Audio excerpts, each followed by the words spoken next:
آپ کے گوش گزار یہ حدیث ہوتی رہتی ہے کہ جب حضرت آدم علیہ السلام نے 5 انوار مقدسہ کو بلندیوں میں دیکھا تو بارگاہ الہی سے سوال کرنے لگے کہ یا اللہ کیا ان ہستیوں کو تو نے مجھ سے پہلے خلق کر رکھا ہے؟ تو حضرت آدم کے جواب میں جواب الہی یہ آیا کہ ہاں اے آدم، میں نے انہیں تجھ سے پہلے خلق کیا ہے اور میں انہیں تیری نسل سے بھی قرار دوں گا، لیکن یاد رکھ اگر انہیں خلق نہ کرتا تو میں تجھے بھی خلق نہ کرتا، اگر میں انہیں خلق نہ کرتا تو میں آپ کو اے آدم خلق نہ کرتا۔ اور ہم سارے اس بات کو پر سوچیں، اگر حضرت آدم خلق نہ ہوتے تو ہم آدمی جتنے بھی ہم بنی آدم ہیں اور آدمی ہیں جو کہ اب خربوں سے بھی زیادہ تعداد میں آ چکے ہیں اور اللہ جانے اور کتنی تعداد میں آئیں گے، پوری زمین جن کے وجود سے بھری ہوئی تھی، بھری ہوئی ہے اور بھری رہے گی، اتنی کثیر تعداد میں جو بنی آدم آئے تو حضرت آدم کے صدقے، اور اللہ نے حضرت آدم کو کہہ دیا کہ اے آدم اگر ان 5 کو میں خلق نہ کرتا تو آپ کو بھی خلق نہ کرتا۔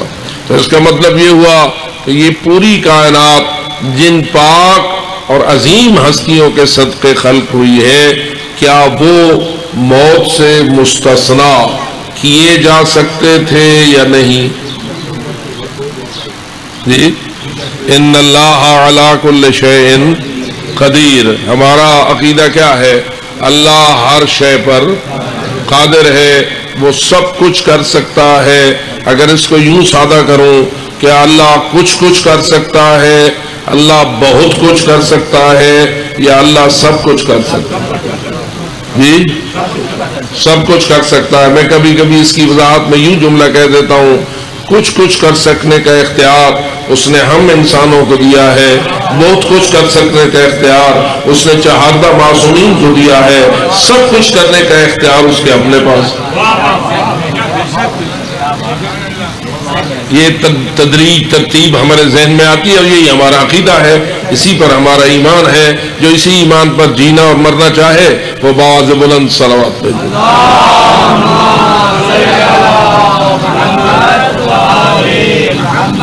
تو پھر میں ذرا تھوڑا سا اس بات کو اور آگے بڑھاؤں، اللہ سب کچھ کر سکتا ہے۔ وہ جو سب کچھ کر سکتا ہے، کیا وہ سب کچھ کر دیتا ہے؟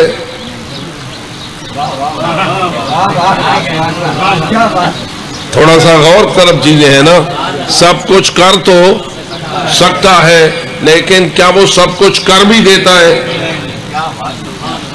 سیدھی سی بات ہے، کتنے ہاں لوگ ہیں، مثلا ایک سادہ سی بات ہے، کتنے ہاں جوڑے ہیں جو اللہ سے اولاد مانگتے رہے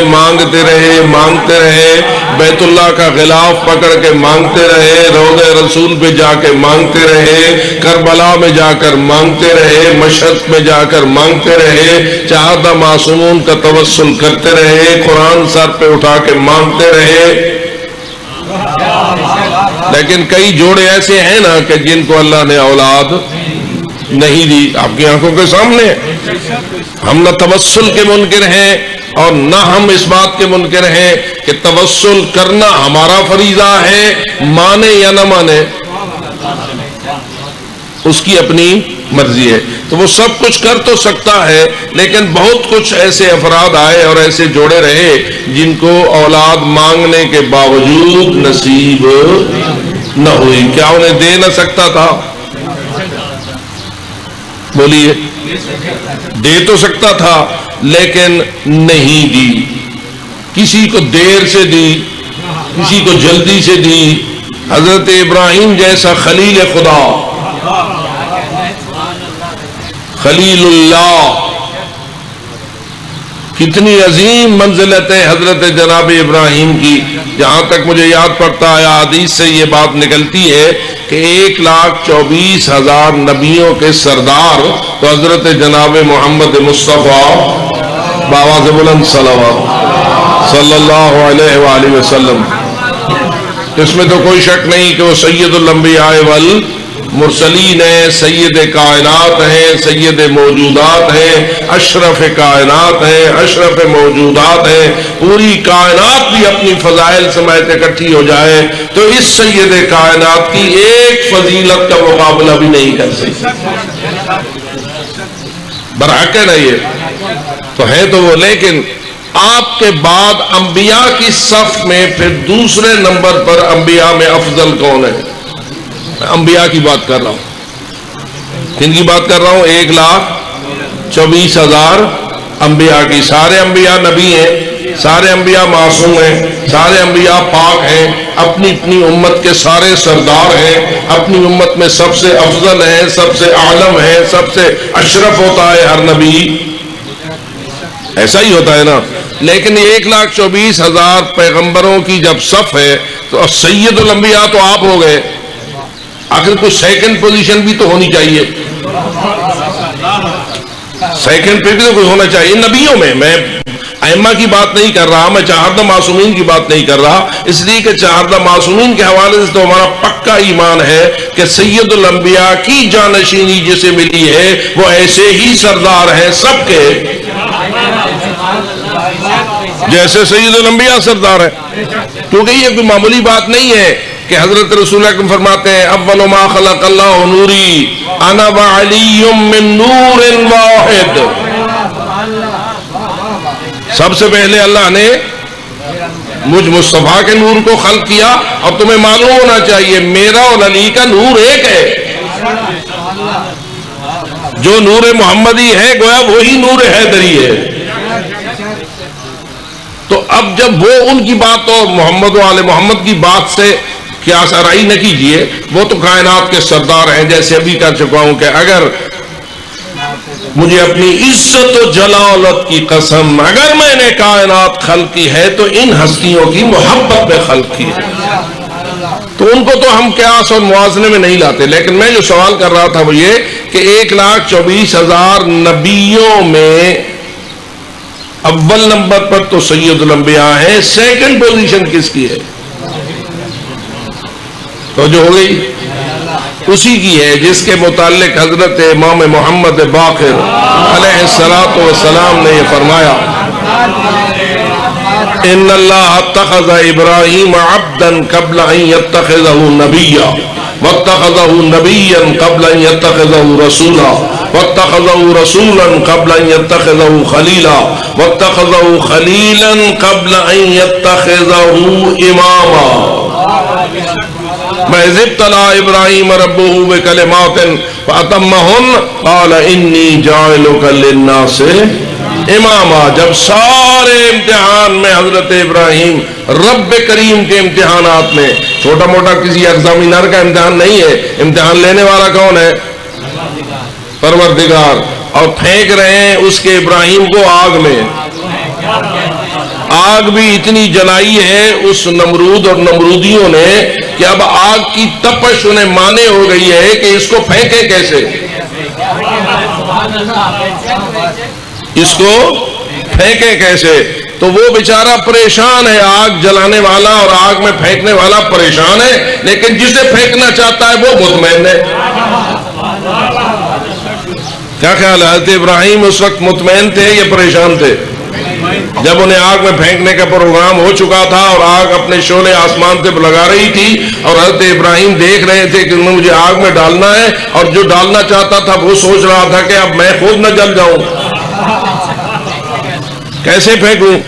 اور پھر عجیب مسا جیسے بھی انہوں نے پھر پھینکا، جیسے روایت کہتی ہے کہ منجنیق کے ذریعے حضرت ابراہیم کو گولے کی شکل میں باندھ کے رکھا اور پھینکا۔ اور عجب ہے حضرت ابراہیم کا مقام عظیم اور اپنے توکل اور اللہ کی اوپر بھروسے کا مقام کہ جب فضا میں تھے تو جبریل آئے اور کہنے لگا ابراہیم اگر میری مدد کی ضرورت ہو تو میں حاضر۔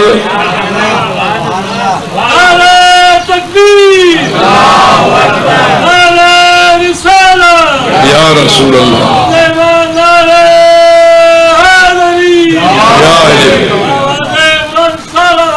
اللہم صلی علی محمد وآلہ۔ اگر میری مدد کی ضرورت ہو تو میں آپ سارے اہل ایمان سے پوچھتا ہوں کیا جبرائیل امین کے پاس اتنی طاقت ہے یا اتنی قوت ہے کہ وہ فضا میں حضرت ابراہیم کو اٹھائیں اور آگ کی طرف جانے سے ادھر کر دیں؟ حضرت جبرائیل کی بات کر رہا ہوں، جو کہ زمین کے طبقوں کو اٹھا کر الٹ کے نیچے پھینک دیتا ہے اور اللہ کا عذاب بن جاتا ہے، تو کیا اس جبرائیل کے پاس اتنی قوت مانی جا سکتی ہے یا نہیں؟ ابراہیم جا رہے ہیں، وہ اٹھائے اور ادھر کر دے۔ جبرائیل کے لیے کوئی مشکل؟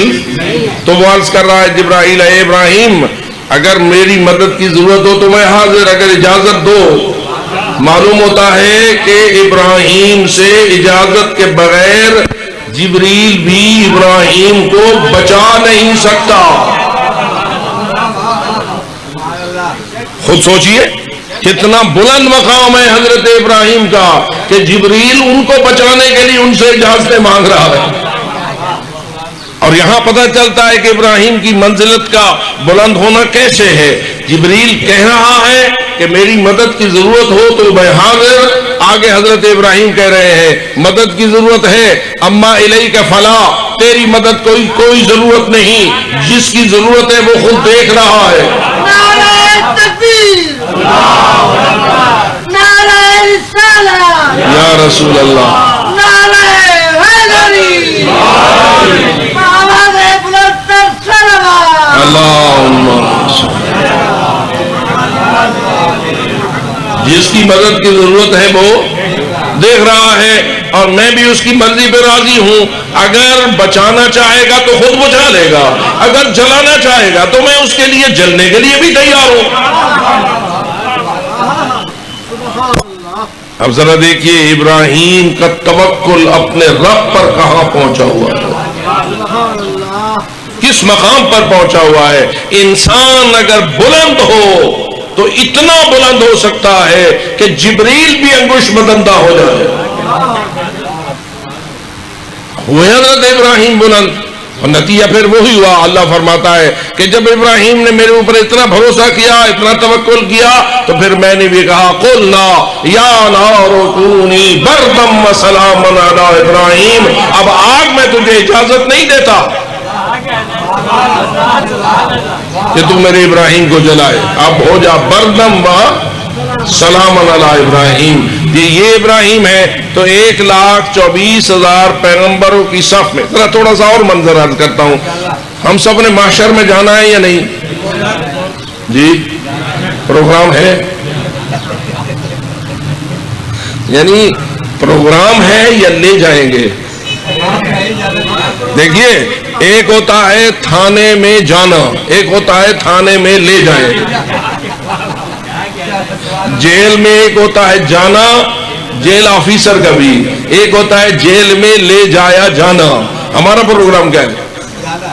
معاشر میں جانا ہے، یعنی اس کا مطلب یہ ہے کہ لے جانے والی نوبت نہیں آنی چاہیے، ہم خود ہی معاشر میں جانے کے لیے ذہنی اور قلبی طور پر حاضر ہونا چاہیے۔ کیوں؟ اس لیے کہ اللہ نے بتا دیا ہے، میں نے جو سسٹم بنایا ہے وہ سسٹم یہی ہے، یہ دنیا میں نے بنائی ہے، اس میں تمہیں چند سال رکھوں گا، اس کے بعد میں نے تمہاری روح قبض کرنی ہے اور تمہیں موت کا ذائقہ چکھا کر عالم برزخ کے حوالے کر دینا ہے۔ عالم برزخ رہے گا تا محشر، یعنی ایک مرتبہ قیامت آئے گی، ساری دنیا تباہ ہو جائے گی، پھر اللہ دوسرا جہان قائم کرے گا۔ یقین ہے یا شک ہے؟ اگلے جہان کا، نئی زندگی کا، جس کو یقین ہے وہ ایک صلوات پر۔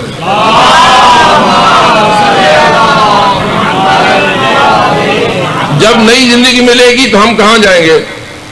کہاں کھڑے ہوں گے؟ قبر میں کھڑے ہوں گے؟ اس زمین پہ کھڑے ہوں گے؟ کہاں ہوں گے؟ معاشر کی زمین یہی ہوگی یا کوئی نئی ہوگی؟ میرے خیال میں بڑے بڑے پڑھے لکھے اس میں شاید سوچنے سے پرہیز کرتے ہیں۔ بھئی یہ زمین تو ہے نا جس میں ہم لڑتے بھی ہیں، جھگڑتے بھی ہیں، کبھی امریکہ روس کے خلاف اور کبھی روس چین کے خلاف، اور کوئی کسی کے خلاف ایک چکر بازی ہے نا۔ آج کل ہندوستان اور چین کی لڑائی جو ہو رہی ہے وہ زمین ہی کے بارے میں ہو رہی ہے نا، تو زمین پہ بڑے جھگڑے، بڑی خون ریزیاں، فساد فی الحال ہوتا ہی رہتا ہے۔ لیکن جب قیامت آئے گی آئے گی یہ شک ہے، پکی بات ہے، شاید نہ آئے. اللہ نے تو کہہ دیا، میں نے تو اللہ نہیں کہا. ٹھیک ہے، تو آئے گی اور حتماً آئے گی. آئے گی تو کیا ہوگا؟ اس زمین کا حال کیا ہوگا؟ ایسے ہی رہ جائے گی یا ختم ہو جائے گی؟ قرآن کہتا ہے اذا زلزلت الارض زلزالہا، زمین کو ایسے زلزلے آئیں گے کہ اذا کاکھ نہ راسی. ٹھیک ہے، پہاڑ غبار کی طرح اٹھ جائیں گے، سمندروں کو آگ لگ جائے گی، سارا جہان تباہ ہو جائے گا. پھر کیا ہوگا؟ پھر ہونا ہے محشر. محشر میں یوم یبعث من فی القبور، جس نے بھی زمین میں وہ دفن ہوا تھا یا کسی بھی طریقے سے زمین میں گیا تھا، زمین سے نکل آئے گا. یوم تبدل الارض غیر الارض، قرآن کہتا ہے یاد رکھو یہ زمین ایک اور زمین کی شکل میں تبدیل کر دی جائے گی. یہ زمین دنیا تھی، وہ زمین محشر بن جائے گی. ناراض تو نہیں ہو رہے؟ یہ زمین تھی انسان کے فائدے کے لیے، انسان کے گزارے کے لیے، انسان کے مفادات کی معاون تھی. اس کو رزق کا وسیلہ بھی بنایا. کیا خیال ہے، زمین سے ہمیں ہر قسم کا رزق ملتا ہے یا نہیں؟ کوئی ایسی ضرورت ہے جو ہمارے جسم کو لاحق ہو اور زمین اسے پورا نہ کرے؟ کر رہی ہے یا نہیں؟ سخاوت کر رہی ہے یا کنجوسی؟ کس نے بنایا اسے ایسا؟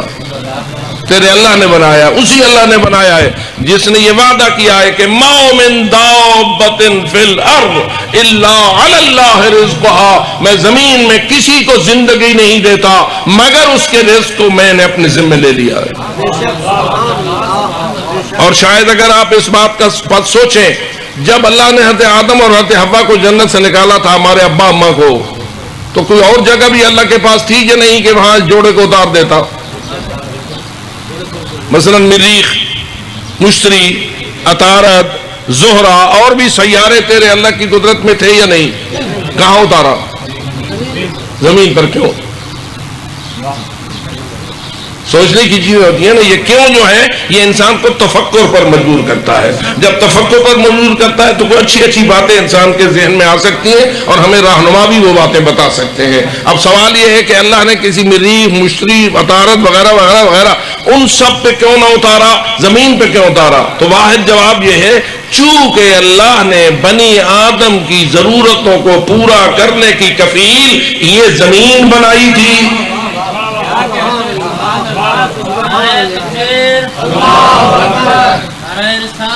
یا رسول اللہ، اللہم صلی. تو کیا گواہی دیتے ہو جب سے آدمی اس زمین پر آباد کیے گئے ہیں بنی آدم، اس وقت سے زمین بنی آدم کی ہر ضرورت کو پورا کر رہی ہے یا نہیں؟ کیسا ہے؟ کس نے اسے ایسا بنایا ہے؟ اللہ تعالیٰ. اللہ کو پتا ہے کہ میں کتنے انسان بھیج رہا ہوں اس زمین پر. اور تم تو ایک اپنے ملکوں کے لیے بجٹ بناتے ہو، جب تک بجٹ نہ بناؤ اس وقت تک تم خود مطمئن نہیں ہوگے کہ ہمارا ملک کیسے چلے گا. وہ جو مالک الملک ہے، وہ جو مالک الملک ہے وہ بھیج رہا ہے، روز انسان بھیج رہا ہے، کچھ بلا رہا ہے، کچھ بھیج رہا ہے، کچھ واپس بلا رہا ہے، کچھ بھیج رہا ہے.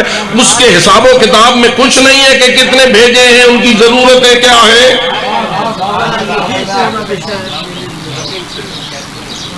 تو ہمارا ایمان ہے وہ کبھی حکمت سے ہٹ کر کام نہیں کرتا. اس لیے میں پوچھ رہا تھا کہ سب کچھ کر سکتا ہے لیکن کیا سب کچھ کر دیتا ہے؟ تو آپ سوچ رہے تھے کہ نہیں سب کچھ تو نہیں کر دیتا. پھر کیا کچھ کرتا ہے؟ تو واحد جواب یہ ہے کر سب کچھ سکتا ہے لیکن کرتا وہی کچھ ہے جو اس کی حکمت کے مطابق ہوتا ہے. کبھی اپنی حکمت سے ہٹ کر وہ نہیں کرتا. اس کو پتا ہوتا ہے کہ میری حکمت کیا ہے. اس کو اولاد دوں تو حکمت ہے، اس کو اولاد نہ دوں تو حکمت ہے، دے کے لے لوں تو حکمت ہے، یا دیے رکھوں تو حکمت ہے. ذرا تھوڑا سا میرا ساتھ دیجئے. اللہ کا سب سے بڑا محبوب کون؟ ان پہ ایک صلوات.